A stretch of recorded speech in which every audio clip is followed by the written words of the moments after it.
ఇదీవా మహారాజన్. దక్షిణాపథంలో ఉండే ఆంధ్ర, ద్రవిడ, కన్నడ, తుళు, మలయాళ సారస్వతాలన్నీ శోధించి సంస్కృత వాంగ్మయాన్ని మదించి ఉత్తమ నీతుల్ని ఏర్చి కూర్చి ఈ నీతి కావ్యం రచించాను మహాప్రభు. అబ్బా! ఈ గ్రంథం తమ ఆదరం పొంది ప్రచారంలోకి వచ్చిందంటే ఆబాల గోపాలం ఆదర్శ జీవులైపోతారు. సమాజ స్వరూపమే మారిపోతుంది మహాప్రభు.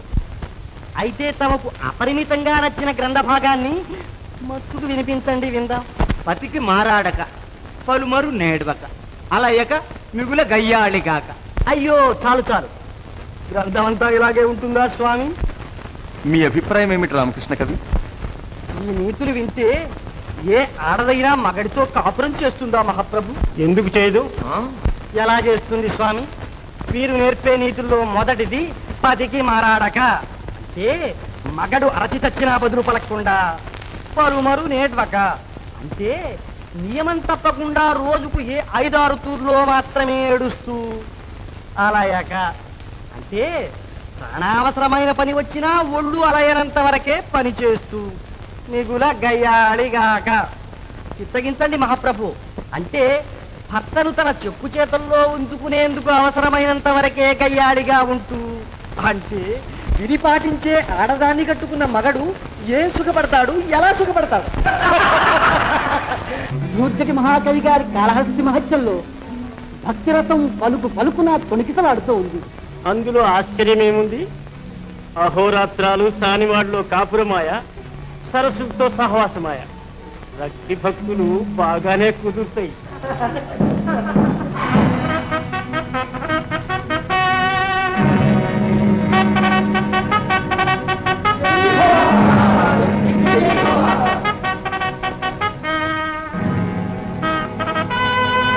పండిత మండలికి అభివాదం. ఇక విద్యా వినోదం సాగించవచ్చు. దూర్జటి కవి గారు కానివ్వండి. ఆ కారడవిలు ఏ దిక్కు లేకుండా పడి ఉన్న శివలింగాన్ని తిన్నడు తన పల్లెకు రమ్మని ప్రార్థిస్తూ, తురుపు దూపున గాలిన కొరత నురుకు, నురుకు దూపుల బుట్టింతు నిరుకవారి, ఇరుకు వలి గుబ్బ పాలింగ్లైగురు గోన్ల సేవకిచ్చద నీకు విచ్చేయవయ్యా.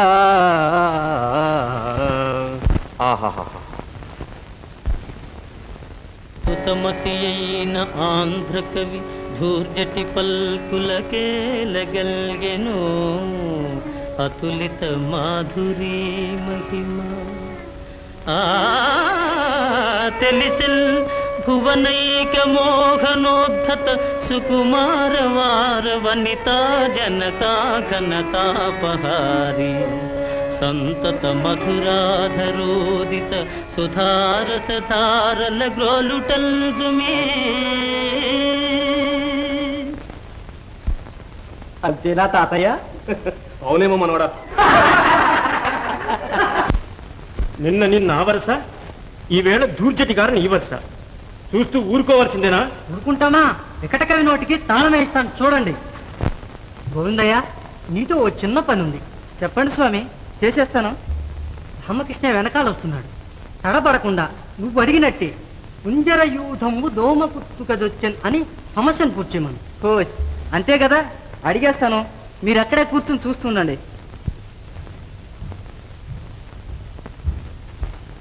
కవి గారు, ఏ నాయన, కుంజరయోధంబు దోమకుత్తుకదొచ్చాను. ఈ సమస్యను తమరే పూరించాలి.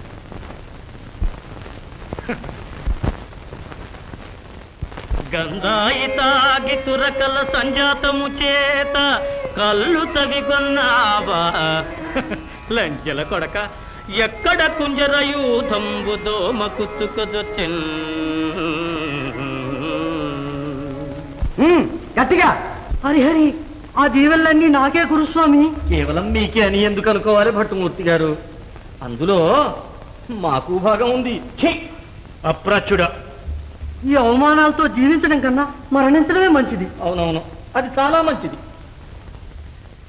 చచ్చి ఏం సాధిస్తాం భట్టుమూర్తి? ప్రభువుతో చెప్పి ఈ కోణంగి సంగతి తేలుద్దాం. కుంజర యూధంబు దోమ కుత్తుకదొచ్చెన్. ఈ సమస్యనే మేమిస్తున్నాం. పూరించండి రామకృష్ణయ్య గారు.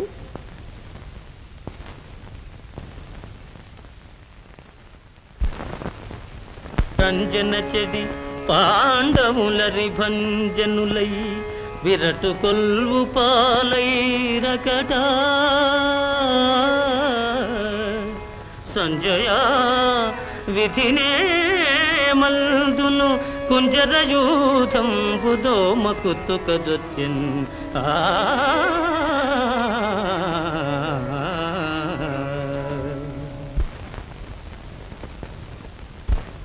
నీ బుద్ధికి రెండు ప్రక్కలా పొదిని రామకృష్ణయ్య.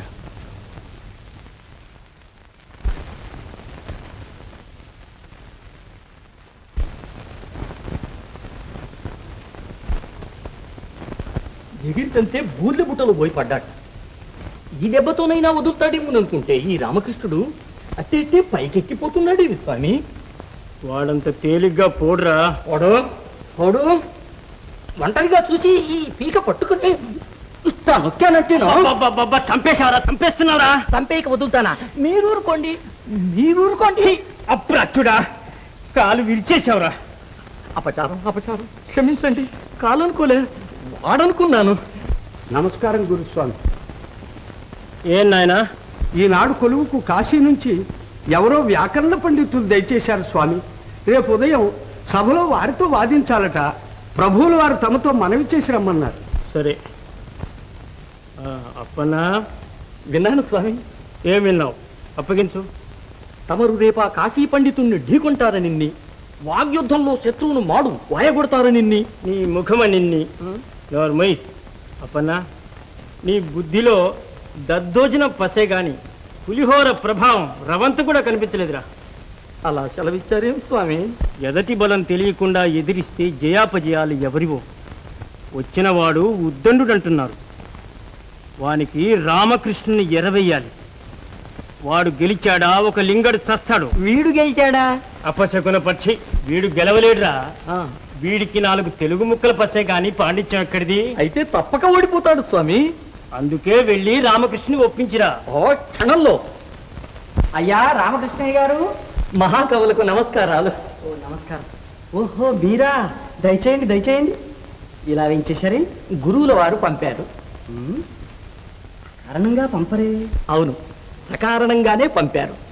కాశీ నుంచి జగద్విఖ్యాతిగాంచిన మహాపండితుడు ఒకడొచ్చాడు, వయ్యాకరణి. ఆయన అలాంటి వాడు కాదండోయ్.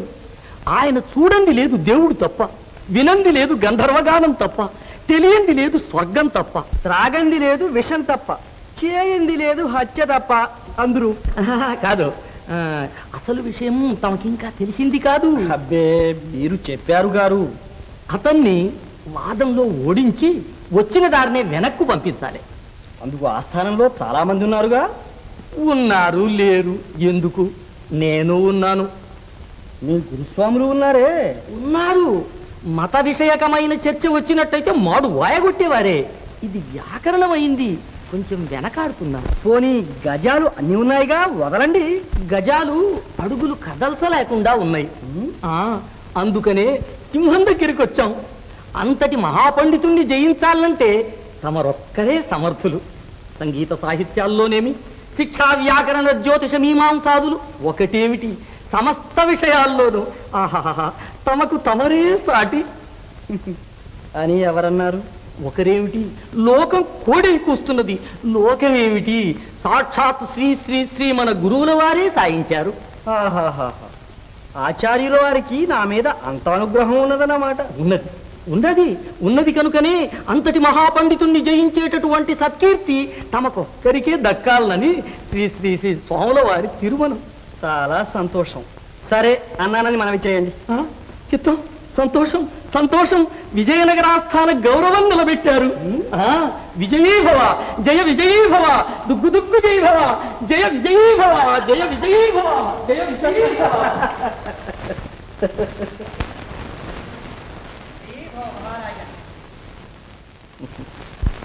కవిశిఖామణుల దేశీమా. కొండవీటి సీమ మహాప్రభు, అనవేమారెడ్డి గారిని ప్రశంసిస్తూ మేమొక పద్యం చెప్పాం. దానికి అర్థం వివరించగల వారెవరు ఇంతవరకు కనిపించలేదు. తమ కవి దిగ్గజాల పాండిత్య ప్రతిష్ట విని చెప్పగలరేమోనని వచ్చాను. ఏమిటా పద్యం? రాజనందన రాజత్మజులు సాటి తలపనన్నయవే మధరణిపతికి భవభవభోగ సత్కళాభావములను భావభవభోగ సత్కళాభావములను భావభవభోగ సత్కళాభావములను. అంతేగా, దీనికి అర్థం చెప్పడం ఓ బ్రహ్మ విద్య. చెబుతాను. ఈలోగా మీరు ఈ పద్యాల గురించి కొంచెం ఆలోచించండి.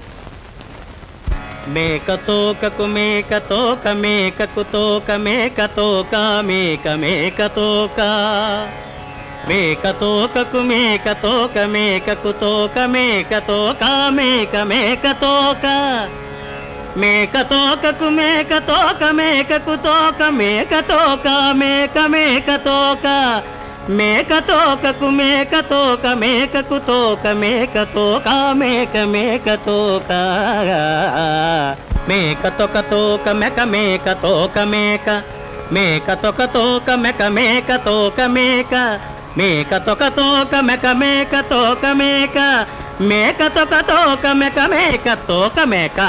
దీనికి అర్థం చెప్పండి.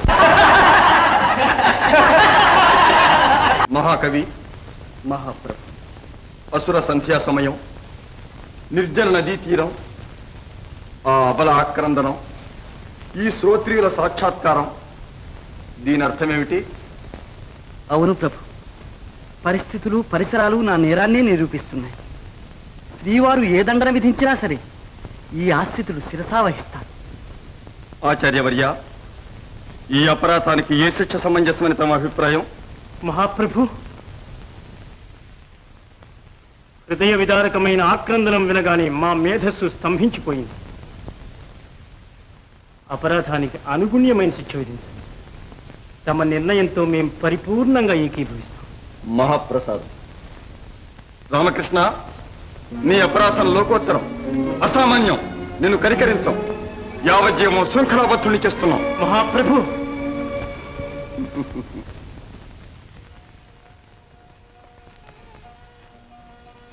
మహాకవి,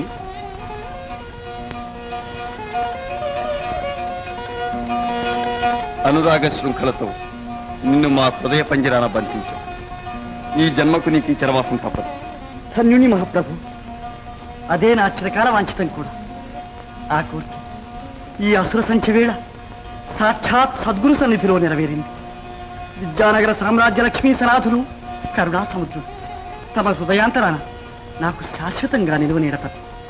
ఇక సెలవు పుచ్చుకుందామా?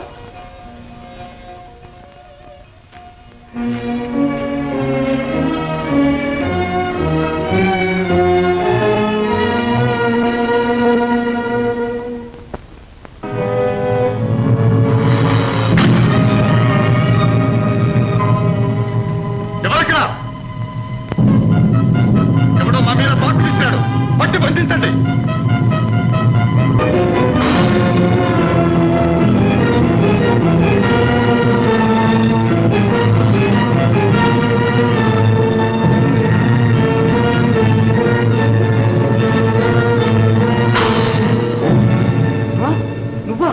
ఎవరి నీచుడు? మన రామకృష్ణ బంధువే మహాప్రభు. ఇతని కాళ్ళు చేతులు కట్టి తుంగభద్రలో మూసళ్ళకు వేయండి. ఊరు పేరు లేని పరదేశివి. ప్రభువులు కవివని గౌరవించారు, ఆశ్రయమిచ్చారు. అలాంటి కరుణామూర్తిని, అన్నం పెట్టిన దాతను హత్య చేయించడం మా కృతజ్ఞత. రామరామ, నేనే పాపం ఎరగను. బంధువులను ఇంత చేరాడు, ఉద్యోగార్థిని అన్నాడు. ఆ మాట నమ్మాను. కానీ ఇంత కిరాతకానికి తలపెడతాడని నాకు తెలియదు మహాప్రభు. నీ బంధువు ఎలాంటి వాడో నీకు తెలియదంటే ఎవరైనా నమ్ముతారా? ఈ కుట్రలో నీకు భాగం లేదంటే లోకం విశ్వసిస్తుంది. మరే పౌరుడైనా శత్రువుల గూఢచాలకు ఆశ్రయం ఇచ్చుంటే న్యాయశాస్త్ర ప్రకారం తలదించేవాడు. నీపై గల అభిమానం కొద్ది ప్రభువు రాజధర్మాన్ని కూడా పాటించక మౌనం వహిస్తుంది. మా పాలనలో విహితులకు విరోధులకు ఒకటే ధర్మం, ఒకటే దండన. ఇతన్ని ఏనుగుల చేత తొక్కించండి. మహాప్రభు,